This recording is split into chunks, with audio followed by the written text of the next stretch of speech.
আসসালামু আলাইকুম। আশা করছি সবাই ভালো আছেন, সুস্থ আছেন। আমরাও আলহামদুলিল্লাহ ভালো আছি।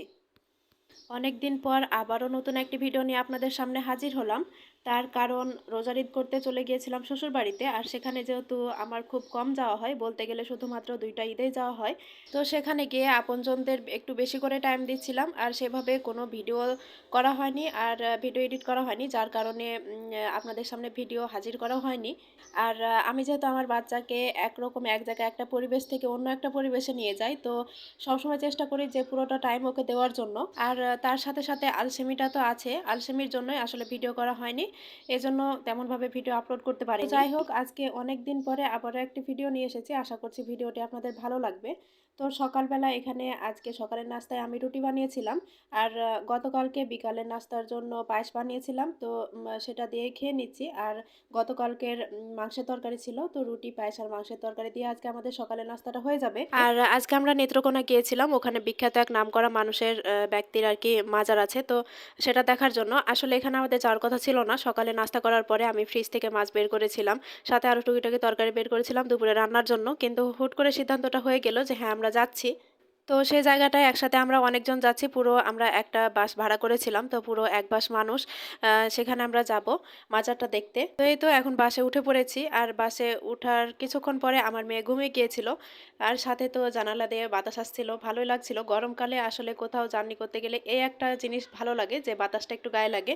তাছাড়া মানে অন্য কিছু আর ভালো লাগে না। তো এই তো ফাইনালি আমরা মাজারটার কাছে চলে এসেছি। আর মাজারটা অনেক বড় জায়গা, তার সাথে মসজিদ আছে। আমার বাসা থেকে এই জায়গাটাতে আসতে প্রায় ১ ঘন্টা ১০ মিনিট সময় লেগেছিল। আর এখানে আসার পর বাস থেকে নেমে আমরা চলে গেছিলাম এক আত্মীয়র বাসায়। তো সেখানে আজকে আমাদের দুপুরে খাবারের জন্য সবার জন্য আর কি রান্নাবান্না করা হবে।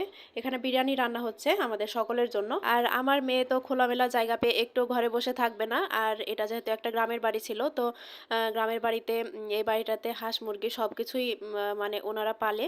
তো সেটা দেখার জন্য আমার মেয়ে বাইরে আসার জন্য অস্থির হয়ে গিয়েছিল। তো ওকে নিয়ে আমি একটু বাইরে ঘোরাফেরা করছিলাম। আর এগুলো দেখে সে অনেক খুশি হয়েছে। অনেকক্ষণ একা, একা খেলেছে। আমাকে একদমই বিরক্ত করেনি। আমি তো ওর জন্যই ভাবছিলাম যে না, যাব না। ও হয়তো বিরক্ত করবে। কিন্তু এখানে দেখে মানে এসে দেখলাম যে না, আমার মেয়ে একটুও বিরক্ত করেনি। তো ও যেহেতু খেলা করছিল সেই সাথে আমারও ভালো লাগছিল। এই যে ও এখন বাড়ি থেকে বের হয়ে গিয়েছে আর সামনে খোলা জায়গা পেয়ে দিয়েছে একদম দৌড়। সাথে ওর কয়েকটা বন্ধু ছিল। তো ও তাদের সাথে ভালোই খেলছিল। আর সাথে আমার মেয়ে যেহেতু বল খেলতে পছন্দ করে, তো আমি ওর জন্য একটা বল নিয়ে গেছিলাম। ও বলটা নিয়ে ভালোই খেলছিল। আজকের ভিডিওটি যদি আপনাদের ভালো লেগে থাকে তাহলে প্লিজ একটা লাইক দিবেন। আর চাইলে আমার পেজটি ফলো দিয়ে রাখতে পারেন। তো এই তো এখন বাড়িটা থেকে আমিও বের হয়ে গিয়েছিলাম, একটু চারিপাশটা ঘুরে দেখছিলাম। তো বাড়িটা থেকে বের হওয়ার পরে এই যে কলা বাগান, আর কলা বাগানের ওই পাশটাতে পুরো একদম ধানের ক্ষেত। তো গ্রামের এই মনোরম দৃশ্যের সাথে আর কোনো কিছুর কিন্তু তুলনা হয় না।